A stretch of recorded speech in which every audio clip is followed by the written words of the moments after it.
Então eu vou estar dando seguimento aqui. E esse é um comando, é um comando voltado para uma condição automática, para o mesmo self. Só que esse comando, enquanto esse comando aqui desse self é um comando que já vem de fábrica, ele está dentro do próprio equipamento, do gabinete ali do ar-condicionado, ele já vem de fábrica com esses arranjos já instalados. Esse vai ser um comando que eu vou montar no campo de acordo com a minha aplicação. Aqui eu tinha aqui um exemplo de um self-container com dois circuitos, em que sem falar muito para vocês, eu já concluo, só olhando aqui as características das cargas, eu já vou concluir que esse é um self de dois circuitos e ele é um self condensação a ar, ó, porque ele tem um motor ventilador. Então, se é um cara que está tendo um ventilador, ventilador é um componente mecânico que justamente movimenta um fluido, né? E esse fluido, que é o ar, que está na condição aí gasosa, ele é um fluido que representa aí um vapor, ele está sendo, o ventilador ele vai movimentar esse fluido, ou seja, ele vai movimentar esse ar que está numa condição de vapor. Então, se eu já sei que é um ventilador que ele vai empregar para movimentar ar, eu já sei que esse condensador está num ambiente externo e ele vai trocar calor diretamente com o ar.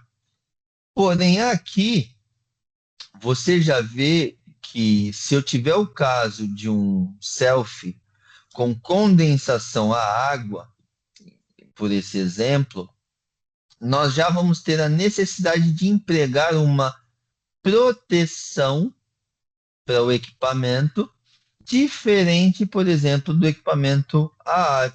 E aí eu tenho aqui também uma necessidade de integrar esse comando elétrico diferente daqui. Aqui eu integrava apenas por meio de um termostato.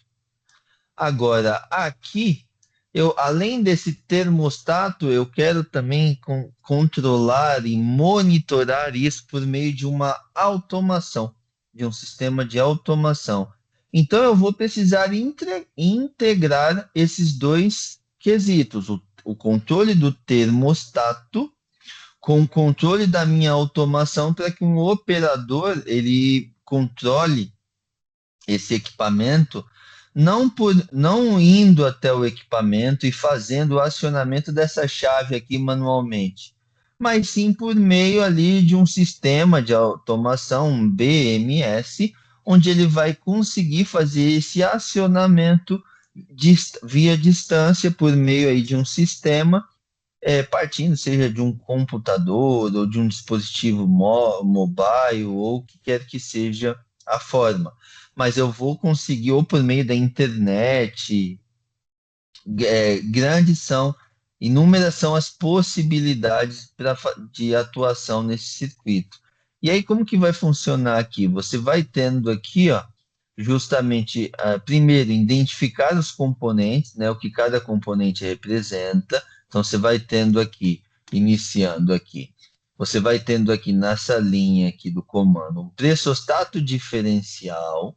Esse pressostato diferencial quando ele estiver acionado, ele vai dar condição para você partir esse contator aqui. Então, quando ele parte esse contator, todos os contatos atrelados a esse contator, nota que aqui ele não chamou de K, ele chamou de RA1, tá bom? Não está errado isso aqui? Não, não necessariamente está errado.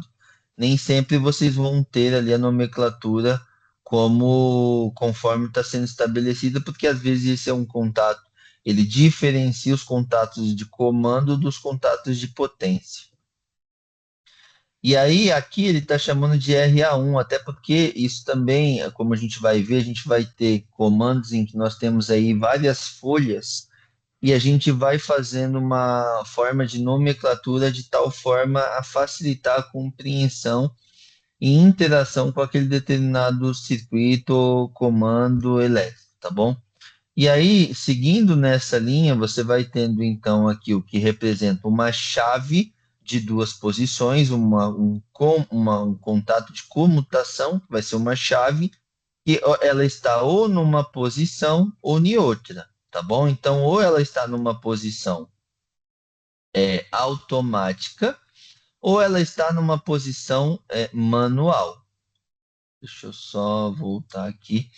Ou ela está numa posição manual. Como que ela funciona?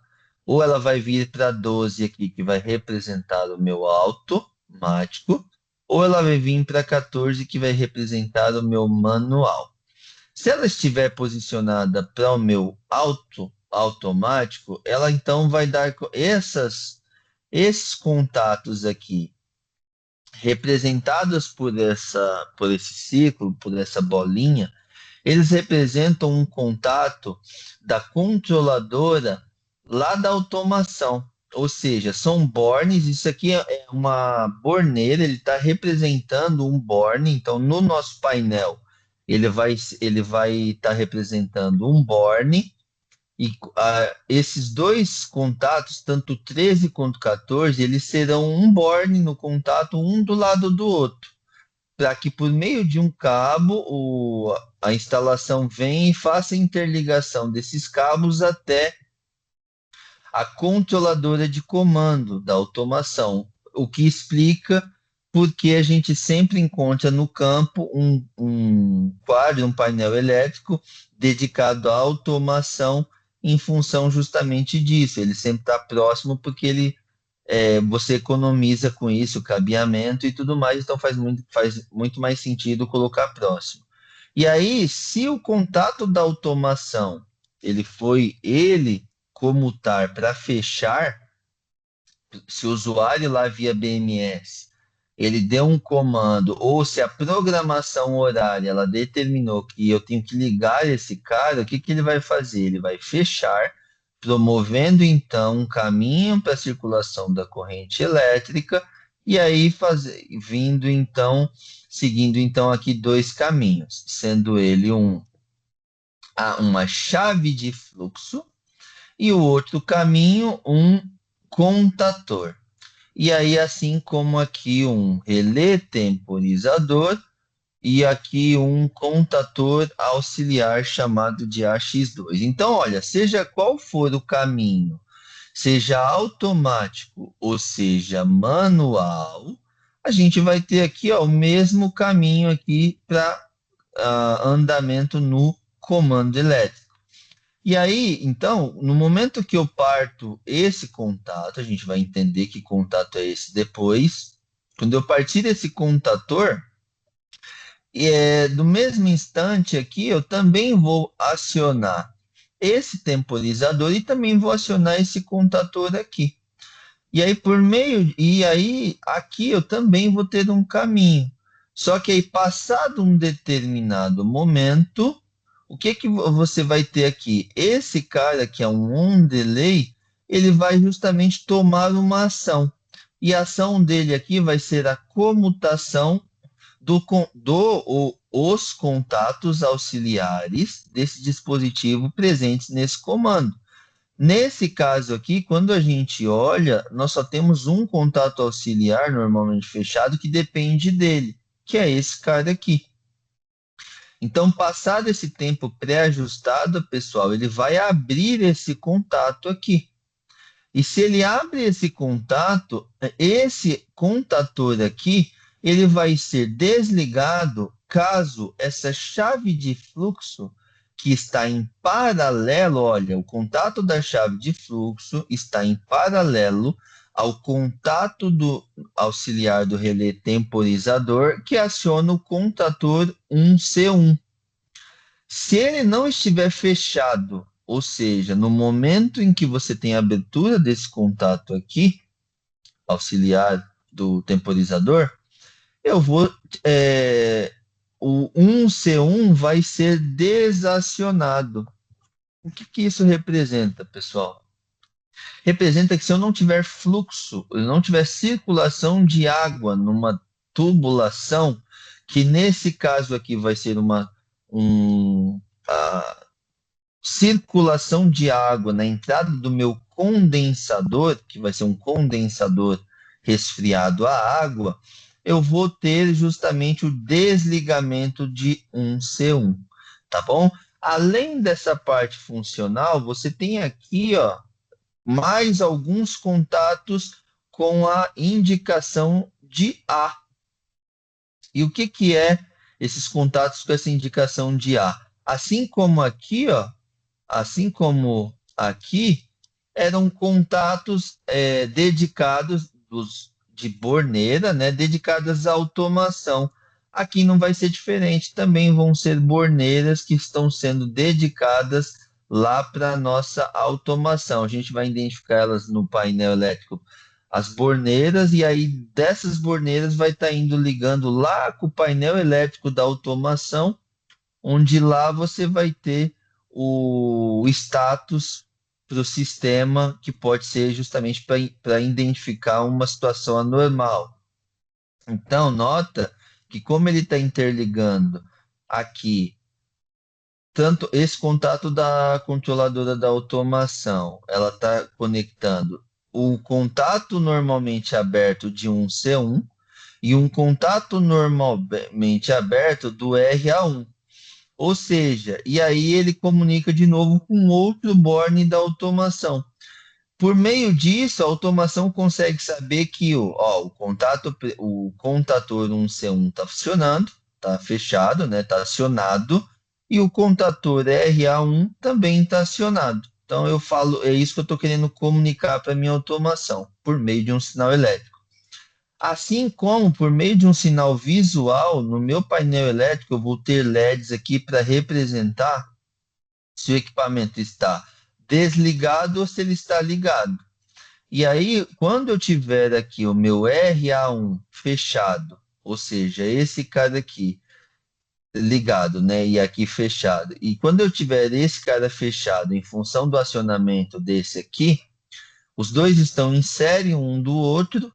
Esse, inclusive, depende desse pressostato e ele precisa estar em série para caracterizar que o meu equipamento ele vai estar o quê? Ligado, ou seja, com o Lzinho aqui. Caso isso não aconteça, aí ele vai caracterizar para o meu componente, para a minha automação, que ele vai estar desligado.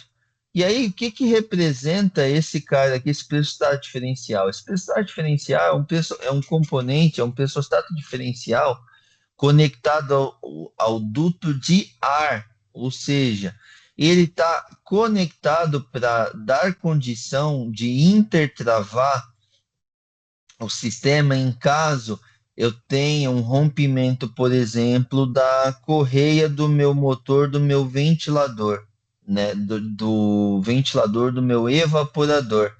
Por quê? Para evitar, por exemplo, um problema como congelamento, porque vamos supor que a correia do meu motor ventilador do evaporador ela rompa, eu não vou mais movimentar o meu ventilador. Com isso, esse pressostato ele está pegando justamente, ele está conectado no duto de tal forma que a pressão diferencial do duto ela seja medida por esse componente. E se ela não tiver um diferencial de pressão mínimo, eu não vou fechar esse contato elétrico aqui.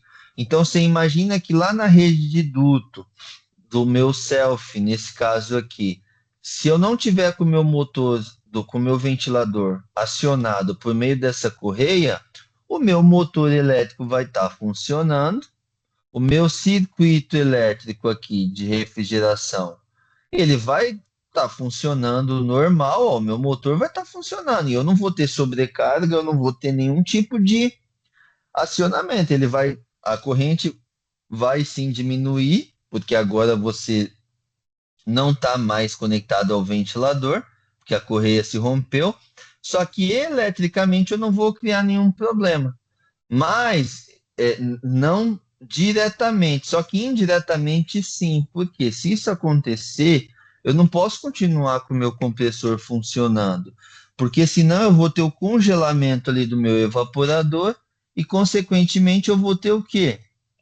eu vou ter o golpe de líquido no compressor, né? Porque se o evaporador é um dispositivo que tem o objetivo de evaporar o fluido refrigerante, se ele não estiver evaporando isso, eu vou retornar líquido para o compressor e eu vou prejudicar meu compressor. Então, com isso, eu crio uma forma justamente de proteger o meu equipamento nesse caso. E aí, se isso acontecer, eu também estou falando para automação, ó, RA1 saiu. Se RA1 saiu, é um problema. Quando ele deveria estar ligado, aí eu não vou ter o acionamento aqui. A automação vai sentir, porque se eu não tiver esse acionamento aqui, a automação vai caracterizar que tem um problema. Eu posso linkar isso, acender um LED lá na tela da automação. E esse cara aqui, ó, ele já vai, ó, desligar.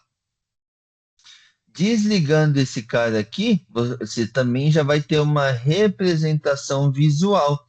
E aí, por meio da automação, eu posso falar o quê? Ó, se isso aqui abriu, então, por favor, toma uma ação. Quando isso aqui falar para mim que abriu, que tem alguma coisa errada, o motivo eu não sei.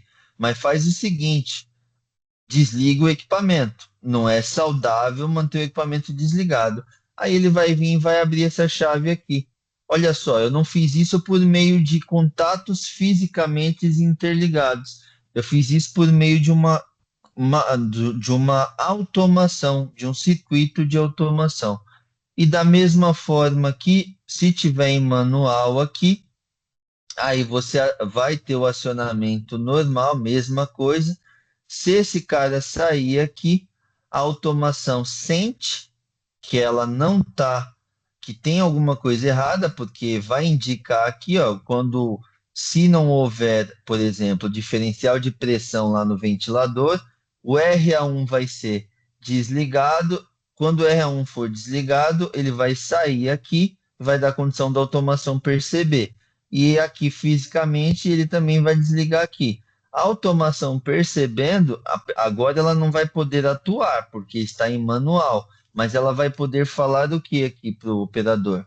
Que a Perrit Cooling, ó, eu tô com uma situação aqui de alarme no self, aí ele vai falar no self container do 20º andar, na sala de máquina de elevador. Dá uma olhada lá, por gentileza. Aí você já vai ter condição de interpretar lá visualmente, se for uma correia partida, você já vai identificar isso. O motor, você vai ver, todo o equipamento vai estar funcionando, né? Nesse caso aqui, com uma situação adversa, e aí você vai perceber que o motor do ventilador não vai estar funcionando porque essa correia partiu, tá bom? Então é basicamente essa a sequência lógica aí, e tanto de proteção quanto considerando a parte da automação.